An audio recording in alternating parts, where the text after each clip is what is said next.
کتاب فضائل اعمال حصہ حکایت صحابہ۔ حضرت ابو ذر غفاری رضی اللہ تعالیٰ عنہ کا اسلام۔ حضرت ابو ذر غفاری رضی اللہ تعالیٰ عنہ مشہور صحابی ہیں جو بعد میں بڑے زاہدوں اور بڑے علماء میں سے ہوئے۔ حضرت علی کرم اللہ وجہہ کا ارشاد ہے کہ ابو ذر ایسے علم کو حاصل کیے ہوئے ہیں جس سے لوگ عاجز ہیں، مگر انہوں نے اس کو محفوظ کر رکھا ہے۔ جب ان کو حضور اقدس صلی اللہ علیہ وآلہ وسلم کی نبوت کی پہلے خبر پہنچی تو انہوں نے اپنے بھائی کو حالات کی تحقیق کے واسطے مکہ بھیجا کہ جو شخص یہ دعویٰ کرتا ہے کہ میرے پاس وحی آتی ہے اور آسمان کی خبریں آتی ہیں، اس کے حالات معلوم کریں اور اس کے کلام کو غور سے سنیں۔ وہ مکہ مکرمہ آئے اور حالات معلوم کرنے کے بعد اپنے بھائی سے جا کر کہا، میں نے ان کو اچھی عادتوں اور عمدہ اخلاق کا حکم کرتے دیکھا اور ایک ایسا کلام سنا جو نہ شعر ہے نہ کاہنوں کا کلام ہے۔ ابو ذر رضی اللہ تعالیٰ عنہ کو اس مجمل بات سے تشفی نہ ہوئی تو خود سامان سفر کیا اور مکہ پہنچے۔ سیدھے مسجد حرام میں گئے۔ حضور صلی اللہ علیہ وآلہ وسلم کو پہچانتے نہیں تھے، کسی سے پوچھنا مصلحت کے خلاف سمجھا۔ شام تک اسی حال میں رہے۔ شام کو علی رضی اللہ تعالیٰ عنہ نے دیکھا ایک پردیسی مسافر ہے۔ مسافروں کی، غریبوں کی، پردیسیوں کی خبر گیری، ان کی ضرورتوں کو پورا کرنا ان حضرات کی کٹی میں پڑا ہوا تھا، اس لیے ان کو اپنے گھر لے آئے، میزبانی فرمائی، لیکن اس کے پوچھنے کی کچھ ضرورت نہ سمجھی کہ کون ہو، کیوں آئے ہو۔ مسافر نے بھی کچھ ظاہر نہ کیا۔ صبح کو پھر مسجد میں آ گئی اور دن بھر اسی حال میں گزارا کہ خود پتہ نہ چلا اور دریافت کسی سے کیا نہیں۔ غالباً اس کی وجہ یہ ہوگی کہ حضور اقدس صلی اللہ علیہ وآلہ وسلم کے ساتھ دشمنی کے قصے بہت مشہور تھے۔ آپ کو اور آپ کے ملنے والوں کو ہر طرح کی تکلیفیں دی جاتی تھی۔ ان کو خیال ہوا کہ صحیح حال معلوم نہیں ہوگا اور بدگمانی کی وجہ سے مفت کی تکلیف علیحدہ رہی۔ دوسرے دن شام کو بھی حضرت علی رضی اللہ تعالیٰ عنہ کو خیال ہوا کہ پردیسی مسافر ہے، بظاہر جس غرض کے لیے آیا ہے وہ پوری نہیں ہوئی، اس لیے پھر اپنے گھر لے گئے اور رات کو کھلایا سلایا، مگر پوچھنے کی اس رات بھی نوبت نہیں آئی۔ تیسری رات کو پھر یہی صورت ہوئی تو حضرت علی رضی اللہ تعالیٰ نے دریافت کیا، تم کس کام سے آئے ہو، کیا غرض ہے؟ تو حضرت ابو ذر رضی اللہ تعالیٰ عنہ نے اول ان کو قسم اور عہد و پیمان دیے اس بات کے کہ وہ صحیح بتائیں، اس کے بعد اپنی غرض بتلائی۔ حضرت علی رضی اللہ تعالیٰ عنہ نے فرمایا کہ وہ بے شک اللہ کے رسول ہیں، اور صبح کو جب میں جاؤں تو تم میرے ساتھ چلنا، میں وہاں تک پہنچا دوں گا، لیکن مخالفت کا زور ہے، اس لیے راستے میں اگر کوئی شخص مجھے ایسا ملا جس سے میرے ساتھ چلنے کی وجہ سے تم پر کوئی اندیشہ ہو تو میں پیشاب کرنے لگوں گا یا اپنا جوتا درست کرنے لگوں گا۔ تم سیدھے چلے چلنا، میرے ساتھ ٹھہرنا نہیں، جس کی وجہ سے تمہارا میرے ساتھ ہونا معلوم نہ ہو۔ چنانچہ صبح کو حضرت علی رضی اللہ تعالیٰ عنہ کے پیچھے پیچھے حضور صلی اللہ علیہ وآلہ وسلم کی خدمت میں حاضر ہوئے۔ وہاں جا کر بات چیت ہوئی، اسی وقت مسلمان ہو گئے۔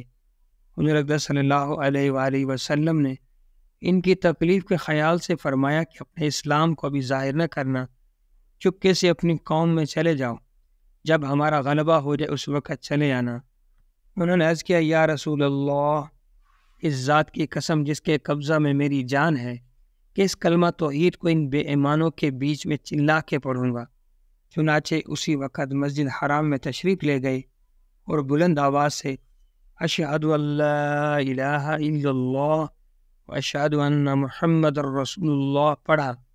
پھر کیا تھا، چاروں طرف سے لوگ اٹھے اور اس قدر مارا کہ زخمی کر دیا، مرنے کے قریب ہو گئے۔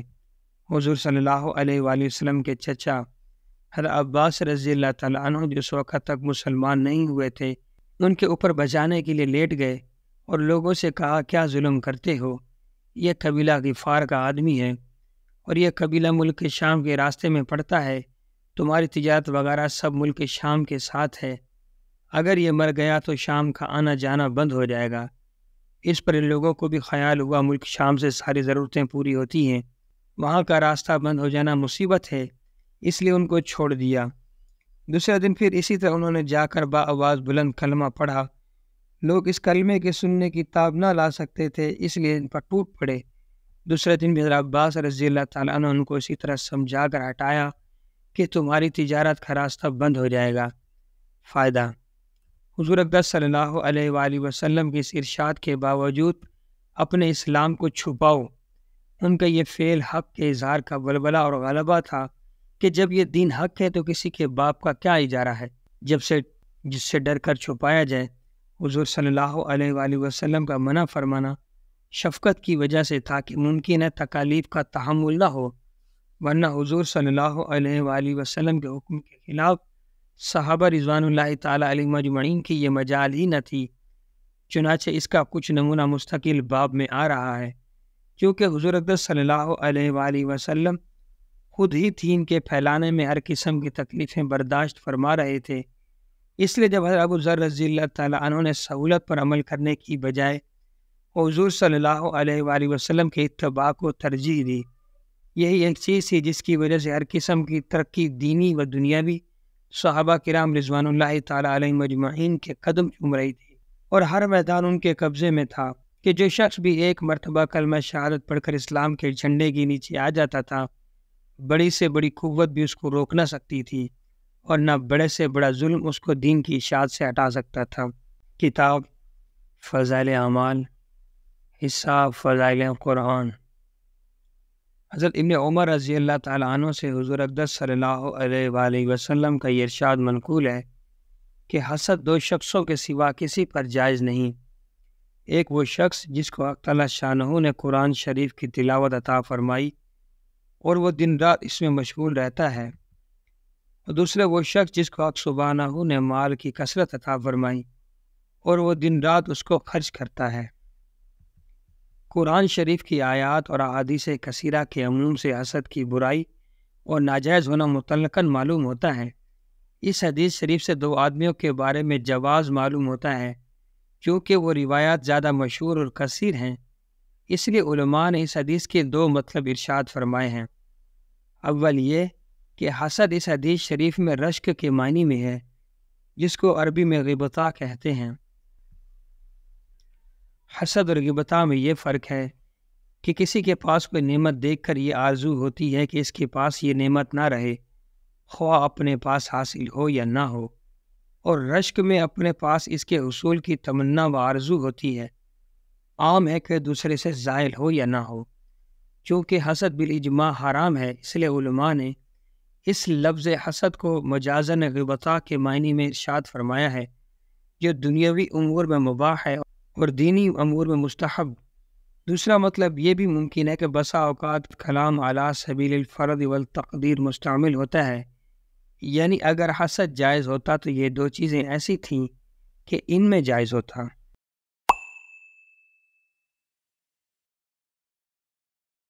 کتاب فضائل اعمال۔ حضرت حذیفہ رضی اللہ تعالیٰ عنہ ارشاد فرماتے ہیں کہ نبی اکرم صلی اللہ علیہ وآلہ وسلم کو جب کوئی سخت امر پیش آتا تو وہ نماز کی طرف فوراً متوجہ ہوتے تھے۔ فائدہ: نماز اللہ کی بڑی رحمت ہے، اس لیے ہر پریشانی کے وقت میں ادھر متوجہ ہو جانا گویا اللہ کی رحمت کی طرف متوجہ ہو جانا ہے، اور جب رحمت الہی مساعد و مددگار ہو تو پھر کیا مجال ہے کسی پریشانی کی کہ باقی رہے۔ بہت سی روایاتوں میں مختلف طور سے یہ مضمون وارد ہوا ہے۔ صحابہ کرام رضوان اللہ تعالیٰ علیہ مجمعین جو ہر قدم پر حضور اقدس صلی اللہ علیہ وآلہ وسلم کا اتباع فرمانے والے ہیں، ان کے حالات میں بھی یہ چیز نقل کی گئی ہے۔ حضرت ابو درداء رضی اللہ تعالیٰ عنہ فرماتے ہیں جب آندھی چلتی تو حضور اقدس صلی اللہ علیہ وآلہ وسلم فوراً مسجد میں تشریف لے جاتے تھے، جب تک آندھی بند نہ ہو جاتی مسجد سے نہ نکلتے۔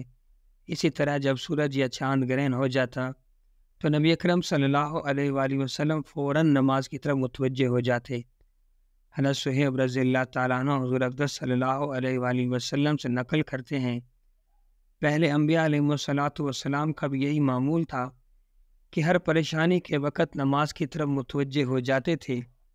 حضرت ابن عباس رضی اللہ تعالیٰ عنہ ایک مرتبہ سفر میں تھے، راستے میں اطلاع ملی کہ بیٹے کا انتقال ہو گیا۔ اونٹ سے اترے، 2 رکعت نماز پڑھی، پھر انا للہ و انا الیہ راجعون پڑھا، اور پھر فرمایا ہم نے وہ کیا جس کا اللہ تعالیٰ نے حکم فرمایا ہے، اور قرآن پاک کی آیت وَاسْتَعِینُوا بِالصَّبْرِ وَالصَّلَاةِ تلاوت کی۔ ایک اور قصہ اس قسم کا نقل کیا گیا کہ حضرت ابن عباس رضی اللہ تعالیٰ عنہ تشریف لے جا رہے تھے، راستے میں ان کے بھائی کلثوم رضی اللہ تعالیٰ عنہ کے انتقال کی خبر ملی۔ راستہ میں ایک طرف کو ہو کر اونٹ سے اترے، 2 رکعت نماز پڑھی اور تحیات میں بہت دیر تک دعائیں پڑھتے رہے۔ اس کے بعد اٹھے اور اونٹ پر سوار ہوئے اور قرآن پاک کی آیت وَاسْتَعِینُوا بِالصَّبْرِ وَالصَّلَاةِ وَإِنَّهَا لَكَبِیرَةٌ إِلَّا عَلَى الْخَاشِعِینَ تلاوت فرمائی۔ ترجمہ: مدد حاصل کرو صبر کے ساتھ اور نماز کے ساتھ، بے شک وہ نماز دشوار ضرور ہے، مگر جن کے دلوں میں خشوع ہے ان پر کچھ دشوار نہیں۔ خشوع کا بیان 3 باب میں مفصل آ رہا ہے۔ انہی کا ایک اور قصہ ہے کہ ازواج مطہرات میں سے کسی کے انتقال کی خبر ملی تو سجدہ میں گر گئے۔ کسی نے دریافت کیا کہ یہ کیا بات تھی؟ آپ نے فرمایا حضور اقدس صلی اللہ علیہ وآلہ وسلم کا ہم کو یہی ارشاد ہے، جب کوئی حادثہ دیکھو تو سجدہ میں یعنی نماز میں مشغول ہو جاؤ۔ اس سے بڑا حادثہ اور کیا ہوگا کہ ام المومنین رضی اللہ تعالیٰ عنہ کا انتقال ہو گیا۔ حضرت عبادہ رضی اللہ تعالیٰ عنہ کے انتقال کا وقت جب قریب آیا تو جو لوگ وہاں موجود تھے ان سے فرمایا کہ میں ہر شخص کو اس سے روکتا ہوں کہ وہ مجھے روئے، اور جب میری روح نکل جائے تو ہر شخص وضو کرے اور اچھی طرح سے آداب کی رعایت رکھتے ہوئے وضو کرے، پھر مسجد میں جائے اور نماز پڑھ کر میرے واسطے استغفار کرے، اس لیے کہ اللہ جل شانہ نے وَاسْتَعِینُوا بِالصَّبْرِ وَالصَّلَاةِ کا حکم فرمایا ہے۔ اس کے بعد مجھے قبر کے گڑھے میں پہنچا دینا۔ حضرت ام کلثوم رضی اللہ تعالیٰ عنہ کے خاوند حضرت عبد الرحمن رضی اللہ تعالیٰ عنہ بیمار تھے۔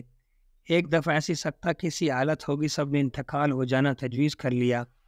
حضرت ام کلثوم رضی اللہ تعالیٰ عنہ اٹھی اور نماز کی نیت باندھ لی۔ نماز سے فارغ ہوئی تو حضرت عبد الرحمن کو بھی افاقہ ہوا۔ لوگوں سے پوچھا کیا میری حالت موت کی سی ہو گئی تھی؟ لوگوں نے عرض کیا جی ہاں۔ فرمایا 2 فرشتے میرے پاس آئے اور مجھ سے کہا چلو احکام الحاکمین کی بارگاہ میں تمہارا فیصلہ ہونا ہے۔ وہ مجھے لے جانے لگے تو ایک تیسرے فرشتے آئے اور ان دونوں سے کہا تم چلے جاؤ، یہ ان لوگوں میں ہے جن کی قسمت میں سعادت اس وقت لکھ دی گئی تھی جب یہ ماں کے پیٹ میں تھے، اور ابھی ان کی اولاد کو ان سے اور فائدہ حاصل کرنے ہیں۔ اس کے بعد 1 مہینے تک حضرت عبد الرحمن رضی اللہ تعالیٰ عنہ زندہ رہے، پھر انتقال ہوا۔ حضرت نظر رحمۃ اللہ علیہ کہتے ہیں کہ دن میں ایک مرتبہ سخت اندھیرا ہو گیا، میں دوڑتا ہوا انس رضی اللہ تعالیٰ عنہ کی خدمت میں حاضر ہوا۔ میں نے دریافت کیا کہ حضور صلی اللہ علیہ وآلہ وسلم کے زمانے میں بھی کبھی ایسی نوبت آئی ہے؟ انہوں نے فرمایا خدا کی پناہ، حضور صلی اللہ علیہ وآلہ وسلم کے زمانے میں تو ذرا سی بھی تیز ہوا چلتی تھی تو ہم مسجدوں کو دوڑ جاتے تھے کہ کہیں قیامت تو نہیں آ گئی۔ حضرت عبداللہ بن سلام رضی اللہ تعالیٰ عنہ کہتے ہیں جب نبی اکرم صلی اللہ علیہ وآلہ وسلم کے گھر والوں پر کسی قسم کی تنگی پیش آتی تو ان کو نماز کا حکم فرمایا کرتے اور یہ تلاوت فرماتے وَأْمُرْ أَهْلَكَ بِالصَّلَاةِ وَاصْطَبِرْ عَلَيْهَا لَا نَسْأَلُكَ رِزْقًا۔ ترجمہ: اپنے گھر والوں کو نماز کا حکم کرتے رہیے اور خود بھی اس کا اہتمام کیجیے، ہم آپ سے روزی کموانا نہیں چاہتے، روزی تو آپ کو ہم دیں گے۔ ایک حدیث میں ارشاد ہے جس شخص کو کوئی بھی ضرورت پیش آئے دینی یا دنیاوی، اس کا تعلق مالک اور ملک سے ہو یا کسی آدمی سے، اس کو چاہیے بہت اچھی طرح وضو کرے، پھر 2 رکعت نماز پڑھے، پھر اللہ جل شانہ کی حمد و ثنا کرے، پھر درود شریف پڑھے، اس کے بعد یہ دعا پڑھے تو انشاءاللہ اس کی حاجت ضرور پوری ہوگی۔ دعا یہ ہے: وہاب بن منبہ رحمۃ اللہ علیہ کہتے ہیں کہ اللہ تعالیٰ سے حاجتیں نماز کے ذریعے طلب کی جاتی ہیں۔ پہلے لوگوں کو جب کوئی حادثہ پیش آتا تو وہ نماز ہی کی طرف متوجہ ہوتے تھے، جس پر بھی کوئی حادثہ گزرتا وہ جلدی سے نماز کی طرف رجوع کرتا۔ کہتے ہیں کوفہ میں کلی تھا جس پر لوگوں کو بہت اعتماد تھا، امین ہو جانے کی وجہ سے تاجروں کا پیسہ، روپیہ، سامان وغیرہ بھی ساتھ لے جاتا۔ امین ہو جانے کی وجہ سے تاجروں کا سامان، روپیہ وغیرہ بھی لے جاتا۔ ایک مرتبہ وہ سفر میں جا رہا تھا، راستے میں ایک شخص اس کو ملا، پوچھا کہاں کا ارادہ ہے؟ کلی نے کہا فلاں شہر کا۔ وہ کہنے لگا مجھے بھی جانا ہے، میں پاؤں چل سکتا تو تیرے ساتھ ہی چلتا، کیا یہ ممکن ہے کہ 1 دینار کرایہ پر مجھے خچر پر سوار کر لے؟ کہ 1 دینار کرائے پر مجھے خچر پر سوار کر لے۔ قلی نے اس کو منظور کر لیا اور روانہ ہو گئی۔ قلی نے اس کو منظور کر لیا، وہ سوار ہو گیا۔ راستہ میں ایک دوراہا ملا۔ سوار نے پوچھا کدھر کو چلنا چاہیے؟ قلی نے شارع عام کا راستہ بتایا۔ سوار نے کہا یہ دوسرا راستہ قریب کا ہے اور جانوروں کے لیے بھی سہولت کا ہے، سبزہ اس پر خوب ہے۔ قلی نے کہا میں یہ راستہ نہیں دیکھا۔ سوار نے کہا میں بارہا اس راستہ پر چلا ہوں۔ قلی نے کہا اچھی بات ہے، اس راستہ کو چلیے۔ تھوڑی دور چل کر وہ راستہ ایک وحشتناک جنگل پر ختم ہو گیا جہاں بہت سے مردے پڑے ہوئے تھے۔ وہ شخص سواری سے اترا، کمر سے خنجر نکال کر قلی کے قتل کرنے کا ارادہ کیا۔ قلی نے کہا ایسا نہ کر، یہ خچر اور سامان سب کچھ لے لے، یہی تیرا مقصود ہے، مجھے قتل نہ کر۔ اس نے نہ مانا اور قسم کھا لی کہ پہلے تجھے ماروں گا پھر یہ سب کچھ لوں گا۔ اس نے بہت عاجزی کی مگر اس ظالم نے ایک بھی نہ مانا۔ قلی نے کہا اچھا مجھے 2 رکعت آخری نماز پڑھنے دے۔ اس نے قبول کیا اور ہنس کر کہا آج جلدی سے پڑھ لے۔ ان مردوں نے بھی یہی درخواست کی تھی مگر ان کی نماز نے کچھ کام نہ کیا۔ اس قلی نے نماز شروع کی، الحمد شریف پڑھ کر سورت بھی یاد نہ آئی۔ ادھر وہ ظالم کھڑا تقاضا کر رہا تھا کہ جلدی ختم کر۔ بے اختیار اس کی زبان پر یہ آیت جاری ہوئی، امن یجیب المضطر اذا دعاہ۔ یہ پڑھ رہا تھا اور رو رہا تھا۔ ایک سوار نمودار ہوا جس کے سر پر چمکتا ہوا خود لوہے کی ٹوپی تھا۔ اس نے نیزہ مار کر ایک ظالم کو ہلاک کر دیا۔ جس جگہ وہ ظالم مر کر گرا آگ کے شعلے اس جگہ سے اٹھنے لگے۔ یہ نمازی بے اختیار سجدہ میں گر گیا اور اللہ کا شکر ادا کیا، اور نماز کے بعد اس سوار کی طرف دوڑا، اس سے پوچھا خدا کے واسطے اتنا بتا دو تم کون ہو، کیسے آئے ہو؟ اس نے کہا میں امن یجیب المضطر کا غلام ہوں، اب تم مامون ہو، چاہو چلے جاؤ۔ در حقیقت نماز ہے ہی ایسی بڑی دولت کہ اللہ کی رضا کے علاوہ دنیا کے مصائب سے بھی اکثر نجات کا سبب ہوتی ہے۔ سکون قلب تو حاصل ہوتا ہی ہے۔ ابن اسیرین رحمۃ اللہ علیہ کہتے ہیں اگر مجھے جنت کے جانے میں اور 2 رکعت نماز پڑھنے میں اختیار دے دیا جائے تو میں 2 رکعت ہی کو اختیار کروں گا، اس لیے کہ جنت میں جانا میری اپنی خوشی کے واسطے ہے اور 2 رکعت نماز میرے مالک کی رضا ہے۔ حضور صلی اللہ علیہ وآلہ وسلم کا ارشاد ہے بڑا قابل رشک ہے وہ مسلمان جو ہلکا پھلکا ہو، یعنی اہل و عیال کا زیادہ بوجھ نہ ہو، نماز سے وافری سائز کو ملا ہو، روزی گزارے کے قابل ہو، جس پر صبر کر کے عمر گزار دے، اللہ کی عبادت اچھی طرح کرتا ہو، غلامی میں پڑا ہو، جلدی سے مر جائے، نہ میراث زیادہ ہو نہ رونے والے زیادہ ہوں۔ ایک حدیث میں ہے اپنے گھر میں نماز کثرت سے پڑھا کرو، گھر کی خیر میں اضافہ ہوگا۔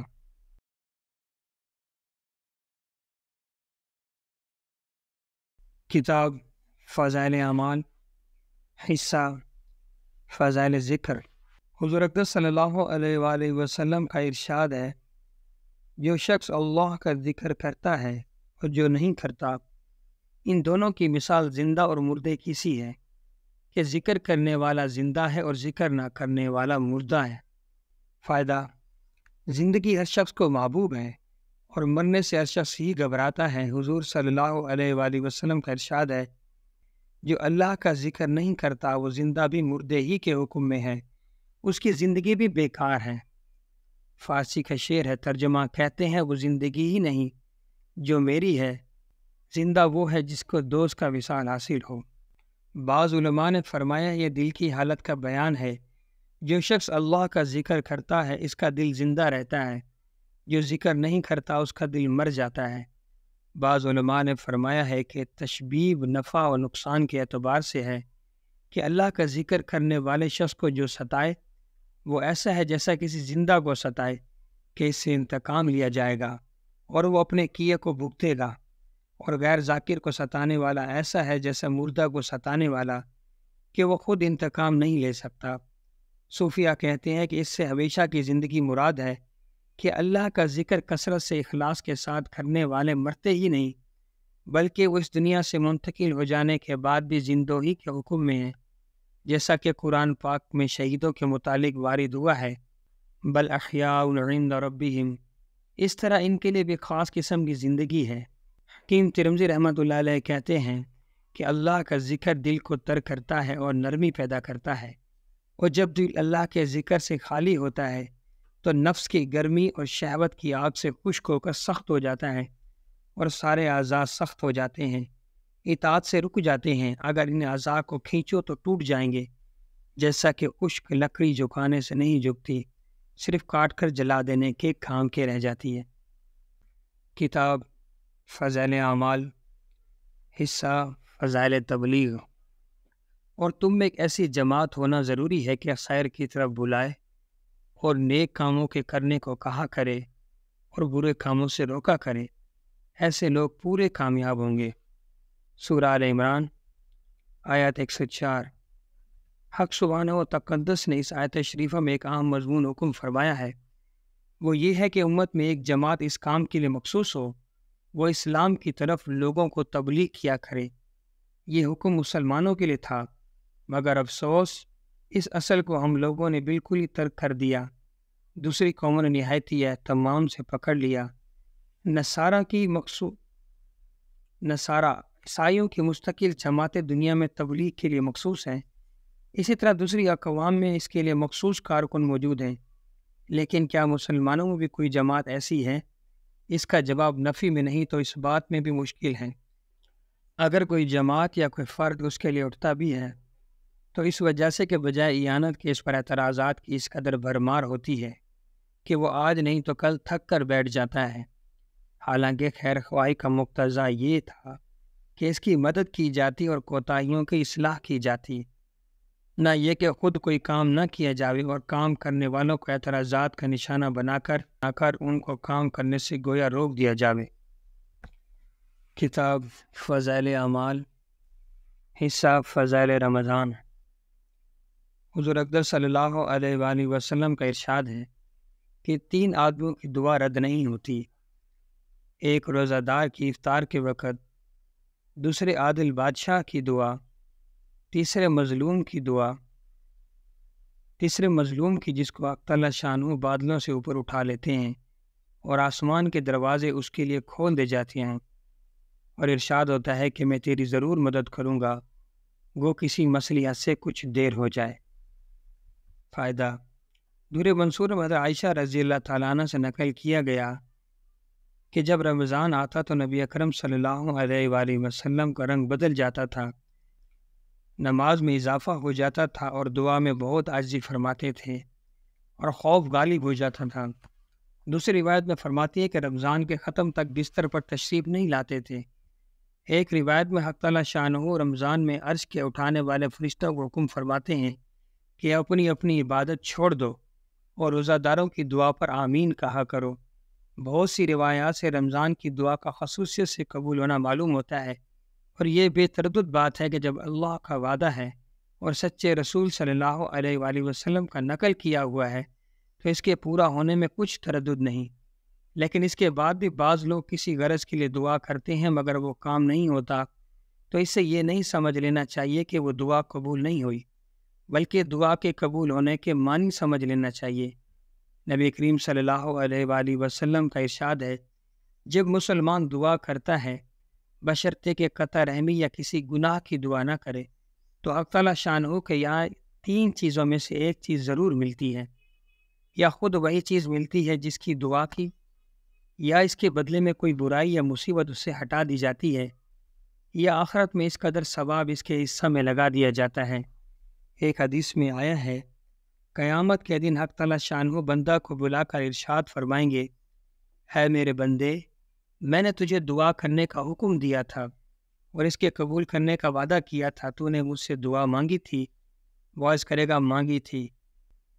اس پر ارشاد ہوگا، تو نے کوئی دعا ایسی نہیں کی جس کو میں نے قبول نہ کیا ہو، تو نے فلاں دعا مانگی، فلاں تکلیف ہٹا دی گئے، میں نے اس کو پورا کر دیا، فلاں غم کے دفع ہونے کے لیے دعا کی تھی مگر اس کا اثر تجھے کچھ معلوم نہیں ہوا، میں نے اس کے بدلے فلاں اجر و ثواب تیرے لیے متعین کیا۔ حضور صلی اللہ علیہ وآلہ وسلم ارشاد فرماتے ہیں، اس کو ہر دعا یاد کرائی جائے گی، اس کا دنیا میں پورا ہونا یا آخرت میں اس کا عوض بتلایا جاوے گا۔ اس اجر و ثواب کی کثرت کو دیکھ کر بندہ اس کی تمنا کرے گا کہ کاش دنیا میں اس کی کوئی دعا پوری ہی نہ ہوتی، یہاں اس کا اس قدر اجر ملتا۔ غرض دعا نہایت ہی اہم چیز ہے، اس کی طرف سے غفلت بڑے سخت نقصان اور خسارہ کی بات ہے، اور ظاہر میں اگر قبول کے آثار نہ دیکھیں تو بد دل نہ ہونا چاہیے۔ اس رسالہ کے ختم پر جو لمبی حدیث آ رہی ہے، اس سے یہ معلوم ہوتا ہے اس میں بھی حق تعالیٰ شان و بندہ ہی کے مصالح پر نظر فرماتے ہیں۔ اگر اس کے لیے اس چیز کا عطا ہونا مصلحت ہوتا تو مرحمت فرماتے، ورنہ نہیں۔ یہ بھی اللہ کا احسان ہے کہ ہم لوگ بسا اوقات اپنی نافہمی سے ایسی چیز مانگتے ہیں جو ہمارے مناسب نہیں ہوتی۔ اس کے ساتھ دوسری ضروری اور عام بات قابل لحاظ یہ ہے کہ بہت سے مرد عورتیں تو خاص طور سے اس مرض میں مبتلا ہیں کہ بسا اوقات غصے اور رنج میں اولاد وغیرہ کو بد دعا دیتے ہیں۔ یاد رکھیں، اللہ جل شانہ کے دربار عالی میں بعض اوقات ایسے خاص مقبولیت کے ہوتے ہیں جو مانگو مل جاتا ہے۔ یہ احمق غصہ میں اول تو اولاد کو کوستی ہیں، جب وہ مر جاتی ہے یا کسی مصیبت میں مبتلا ہو جاتی ہے تو پھر روتی ہے۔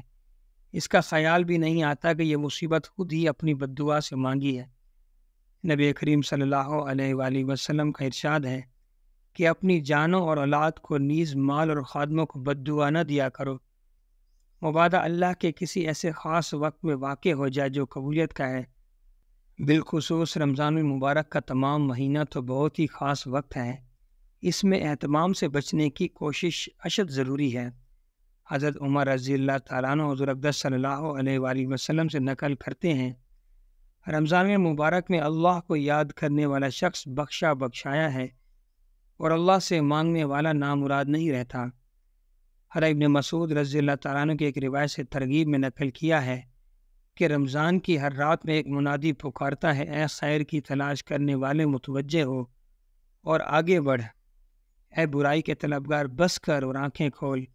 اس کے بعد وہ فرشتہ کہتا ہے، کوئی مغفرت کا چاہنے والا ہے کہ اس کی مغفرت کی جائے، کوئی توبہ کرنے والا ہے کہ اس کی توبہ قبول کی جائے، کوئی دعا کرنے والا ہے کہ اس کی دعا قبول کی جائے، کوئی مانگنے والا ہے کہ اس کا سوال پورا کیا جائے۔